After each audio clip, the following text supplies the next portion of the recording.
et bienvenue dans ce dernier numéro de Carnet de bord. Ils étaient 29 au départ à Basse-Terre, ils sont 29 ce matin à Baie-Mahault pour la dernière étape jusqu'à Port-Louis. Allez, on embarque. Tous ensemble, une dernière fois. Ce matin, pas un seul canot ne manquait à l'appel. Après 8 jours de régate, c'est l'heure d'un premier bilan, riche forcément en enseignements, surtout pour ceux qui ont découvert l'épreuve.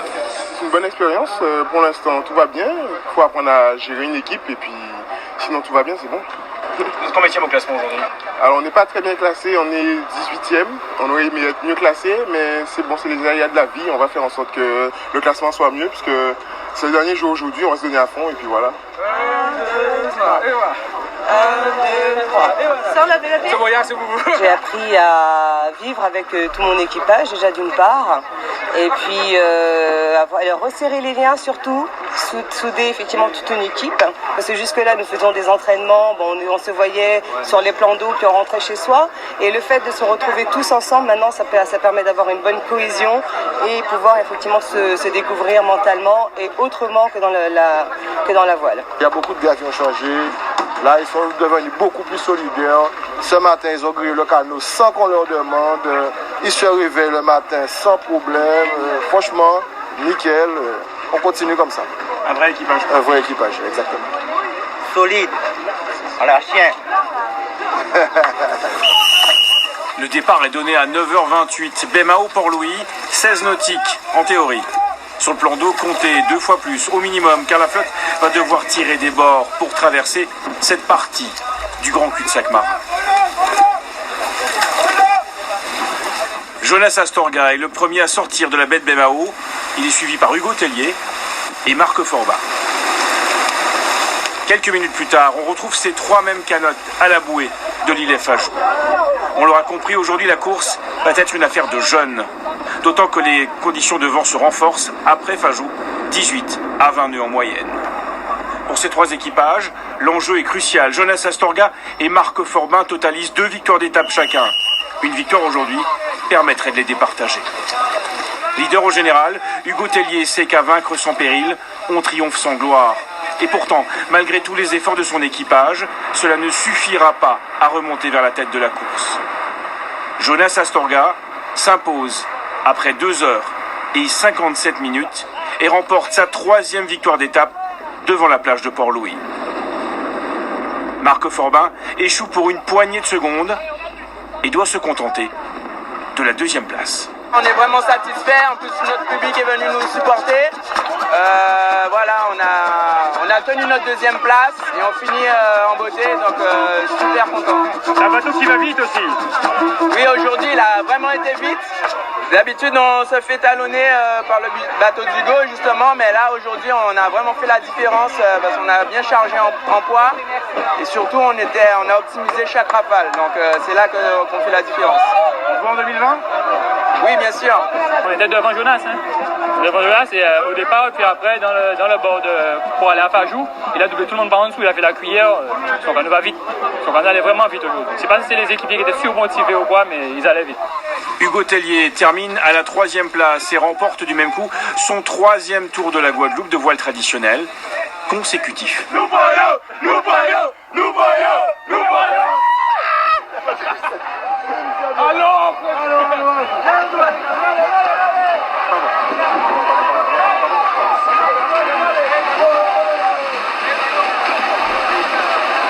Coup de chapeau à Vitamal qui termine 18e malgré une 3e avarie majeure. Hier, on a pris 3 cailles dans le grain. Ça avait un peu fragilisé ce coin-là et on a eu un refus de tribord. Et on a un équipier qui a donné un coup de genou et voilà, ça a agrandi le trou. Mais bon, au moins on est arrivé, on est content et on a bien navigué. Voilà. Et le mot de la fin revient à Karl Chipotel, qui est aussi l'organisateur de ce Traditour 2019. Il est content que ça soit terminé. Avec la satisfaction des compétiteurs et visiblement du public présent aujourd'hui, ouais. Ça valait le coup. Ça valait le coup ? Ouais, franchement.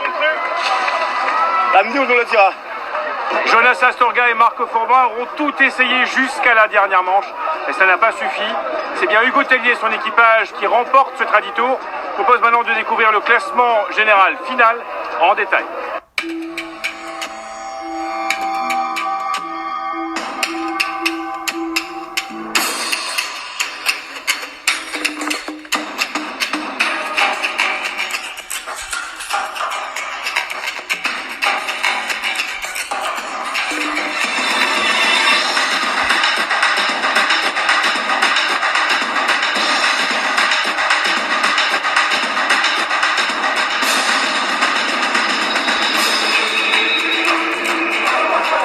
année, 29 canots ont terminé le Traditour 2019. L'année prochaine, ils seront peut-être 30, 35, voire 40, qui sait? Parce que finalement, pour faire le tour, qu'est-ce qu'il faut? Un canot, un patron, un équipage et un partenaire avec un peu de budget. Alors, combien ça coûte? Élément de réponse avec ce sujet décalé de Christelle Théophile et de Ludovic Guédu. Pour faire le tour de la Guadeloupe en voile traditionnelle, il faut un sérieux budget et un sens du business pour convaincre de généreux sponsors. Premier indispensable, avoir un bon bateau. Si pour la plupart des matelots, les frais sont déjà amortis, les petits nouveaux comme l'équipage GPC GSA doivent s'acquitter de cette dépense. Coût d'une Saintoise, entre 15 000 et 17 000 euros, sans cordage et voile. Il faut compter un budget environ de 40 000 euros avec un bateau neuf, des voiles neufs, un cordage neuf. Et sans compter l'eau, le repas, le petit déjeuner des équipiers le matin. Donc tout ça rentre dans le budget. Voilà. À la fin, il reste rien. Et pour les équipages dotés de leur embarcation, l'addition est moins salée. Ici, le Team Adep, l'une des plus grosses machines de ce Traditour. On est sur du 11 000 pour le Traditour, à peu près. Tout ce qui est convoiturage, alimentation, la licence, certificats médicaux, équipements, préparation physique et tout ça. Mais pour d'autres, c'est le système D. Pour le Traditour, il faut parfois composer avec de petits moyens. Tinegla en fait les frais. On se bat avec nos moyens, et donc il fallait reprendre le bateau. Il fallait trouver des voiles neuves et il fallait trouver un hébergement. Donc on va dire qu'on a assemblé de l'argent à gauche et à droite pour pouvoir participer au Traditour. Notre bateau il a 8 ans, c'est un des plus vieux de la flotte. C'est la vérité, c'est un des plus vieux de la flotte. Par chance, on connaît du monde, donc on connaît un peintre, donc on nous l'a fait gracieusement, mais on a dû acheter la peinture. C'est un budget entre 400 et 500 euros la peinture. Et les voiles aussi, on avait des voiles qui datent de 3 ans, donc il fallait renouveler les voiles. Donc on est sur du 5 000 euros à peu près. Retenez bien, pour le Traditour, il faut entre 5 000 et 15 000 euros de budget hors achat de bateau. Et le sponsoring peut parfois rapporter gros. Certains équipages arrivent à tirer leur épingle du jeu, à condition bien sûr de gagner. Victor, cela fait plus de 20 ans que tu fais de la voile traditionnelle. Comment peut-on gagner de l'argent dans ce sport? Avec la compétition, on peut gagner gros. Mais gagner gros, c'est d'investir gros pour pouvoir aller chercher après l'investissement qu'on a fait, mais par des victoires. Donc si tu gagnes, ton sponsor te donne des primes. Oui, en plus. On a le sponsor qui donne une prime au départ et on a une autre prime sur le prix du guet de la compétition.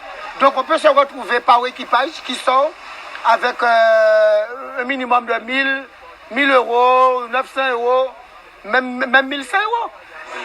Mais il faut déjà gagner, ce qui n'est pas chose facile. Clap de fin, ça y est, c'est fini, le Traditour c'est terminé. C'était aussi le dernier numéro de Carnet de bord. Merci de l'avoir suivi. En notre compagnie, on a fait une semaine exceptionnelle. En tout cas, nous, on s'est beaucoup amusé. Rendez-vous l'année prochaine, même heure, même antenne. D'ici là, passez une excellente soirée sur Guadeloupe la première. Et bon vent!